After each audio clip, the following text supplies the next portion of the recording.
So I'm here today to tell you about your role in maximizing Mindspan. And this red background is a Chinese longevity symbol that, for me, represents longevity of the mind. Ultimate longevity is longevity of the mind, which I call maximum mind span. So the theme of the last session today is, can we handle the truth about our health? Well, here's some truth, and this is the old good news, bad news, with the bad news first. The bad news is that you're all at risk, at very high unnecessary risk, for cognitive decline and other age-dependent diseases. And before I ask you how you're handling that, here's the good news. The good news is that I'm going to tell you exactly what the main problem is and how to fix it.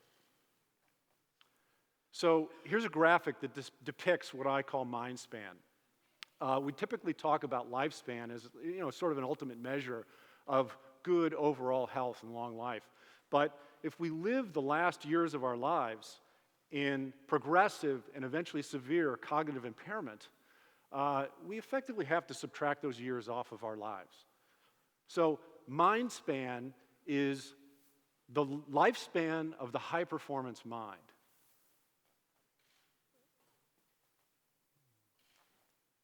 And diet is key to both longevity of the body and of the mind.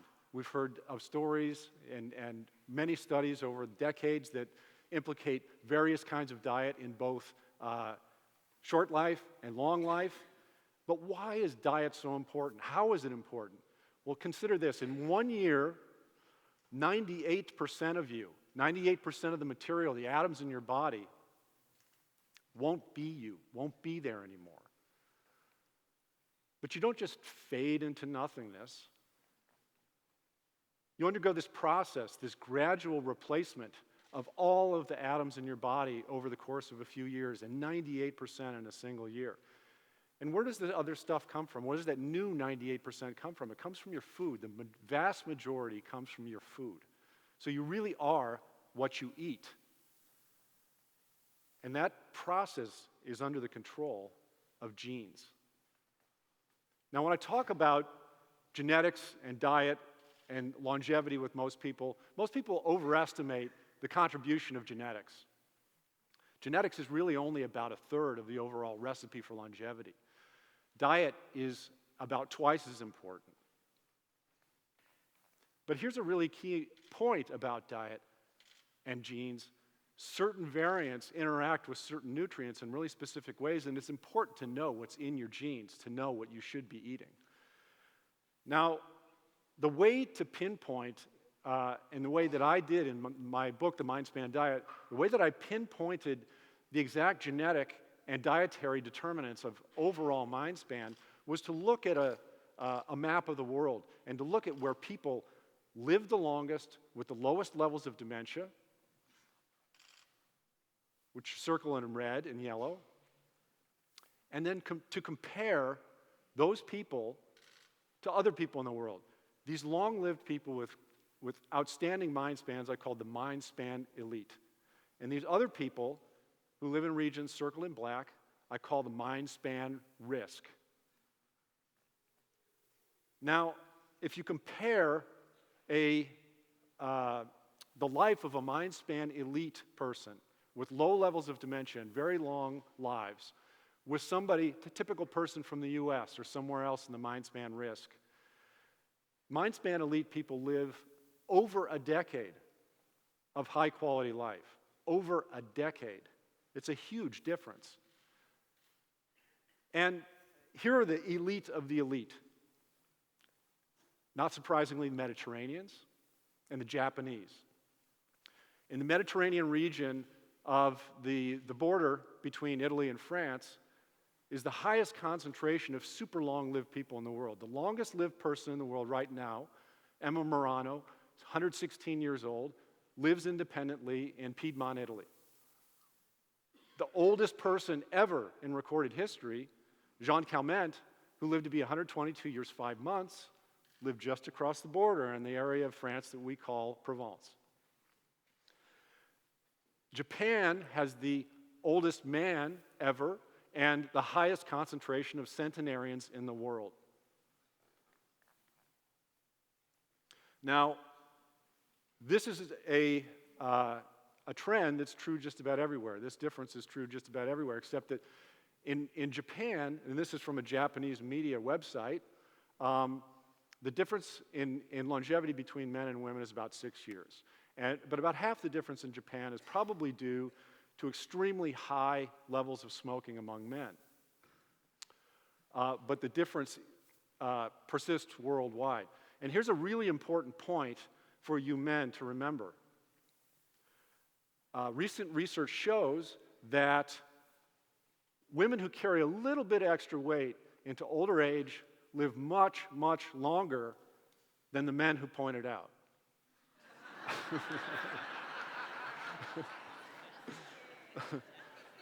So careful what you say. Now here's a really, really interesting and cool and important story about Japan. The black arrows show the longevity trajectory of Japan over the middle to the end of the 20th century. They went from longevity laggards to longevity leaders in about a generation. They're behind all of these countries listed here: Australia, UK, West Germany, France, Italy, Sweden, and the US. All those countries were ahead of Japan by a lot. But then something changed. Something really important changed. So what changed? Here's what changed. The Japanese reduced their salt intake. They were eating 11,000 milligrams of salt per person on average every day. But the link between hypertension and stroke and other complications of hypertension weren't well established at the time. But the science matured, became really solid, and the Japanese government launched a public health campaign to get people to reduce their salt intake.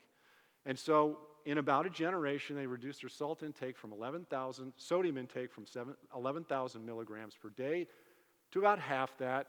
The stroke rate dropped by over 90%. And within a generation, as other countries increased their longevity about 3 to 4 years, the Japanese gained over a decade of high-quality life. Now, the really important part of this message is not just about salt. It's that we do things, and we might be doing things. One little thing that holds back our longevity, that compromises the quality of our lives in later life. So, returning to our Mindspan leaders, the genetics of the Mediterraneans, very different from the genetics of Japanese. The traditional diets of Mediterraneans are very different from the traditional diets of the Japanese. But there are some similarities. There are some important similarities, and there are important differences between their diets and the diets the Mindspan risk. And here's one often cited difference. Mindspan elite eat very little red meat. Mindspan risk eat a lot more red meat. But before you jump to the conclusion that has been typically jumped to, that it's saturated fat, there's actually a lot stronger evidence that points at something else. And it's this. You know what this is? It's iron.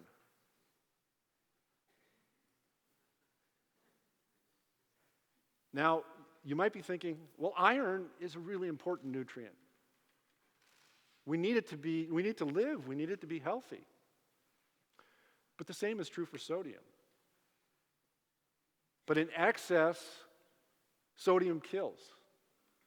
In excess, iron kills. And here's just a review of some different kinds of evidence that have implicated iron over the years, starting with epidemiology and migration. Epidemiology shows that certain kinds of diets allow us to have lower levels of disease, and that in migration studies show us that the disease goes with the diet, not with the people, or not where people live. Diseases go with the diets. Oh, hit the wrong button. Demographic data show us that those diets of the Mindspan elite help people to live longer. Not only do they have lower disease, but they live longer. Biomarker data show that low iron is associated with better insulin, better other biomarkers like telomere length. Aging research has shown that feeding extra iron to animals shortens their lifespans. Feeding compounds that inhibit the absorption of iron extends lifespan. Brain imaging shows us over many, many decades that that iron concentrates in areas of the brain that are affected by these diseases, by Parkinson's disease, by Alzheimer's disease, and other dementias. One of the few successful clinical trials for an Alzheimer's drug involved a compound that's used in iron overload disorders. It binds and neutralizes iron. But I'm a molecular and genetics guy. The Alzheimer's clinical trial data are very compelling to me, but I want to know what's going on at the gene and molecular level. So let's review some of that evidence just really quickly. Any scientist who's involved in the study of Alzheimer's disease and other dementias will immediately recognize these genes. The first one is the most common and major risk factor for the development of Alzheimer's disease. There's a variant called ApoE4, and people who have this variant have a very high risk of Alzheimer's disease. The other three are the proteins that make the actual aggregates that are found in the brains of Alzheimer's disease sufferers. The first one's called amyloid precursor protein, and beta amyloid is a well-known kind of aggregate that forms in people's brains who develop Alzheimer's disease. The next one forms tau, and the last one forms an aggregate called alpha-synuclein. So here's how the aggregates form, and this is something that isn't widely known. Aggregates don't just form, they're not just a single homogeneous aggregate of protein. It's iron plus these bits of protein plus some other garbage. But one of the really important things to know about these genes, about all of the 4 genes that I showed you on the last slide, is that they're all involved in iron binding and transport, and they're all regulated by iron. Now imagine a kind of a volume control on a gene. And in this particular case, I'm showing kind of a schematic of what's called an iron response element, which is a rare iron control element that's in the genome. In the presence of low amounts of iron, the gene is only turned up a little bit. In the presence of high amounts of iron, you get very, very high levels of gene activity, high production of the gene. And so when we go back and we look at the diets and we think, well, now that we know that the Mindspan elite, what they aren't eating, we know that they aren't eating a lot of red meat, but what are they eating? We find at the base of their pyramids, at their dietary pyramids, this stuff. We find, in Japan, we find white rice. In the Mediterranean, we find wheat, pasta and bread. One of the most notable things about these is how low in iron content they are. Super low in iron content.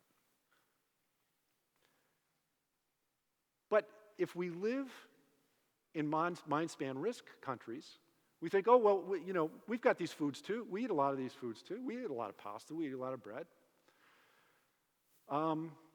Unfortunately, these aren't the same thing.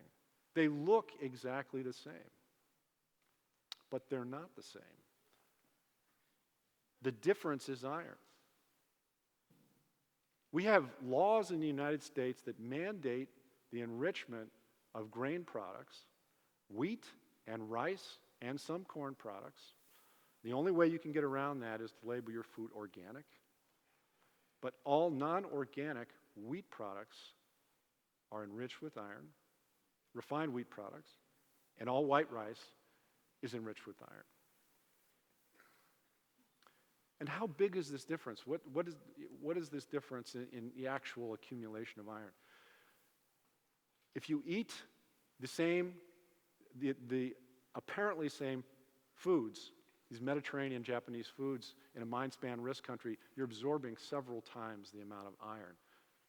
Because the Mindspan elite pasta and breads and rice have never been enriched with iron. But that's not the worst of it. Here's where you find the worst of it.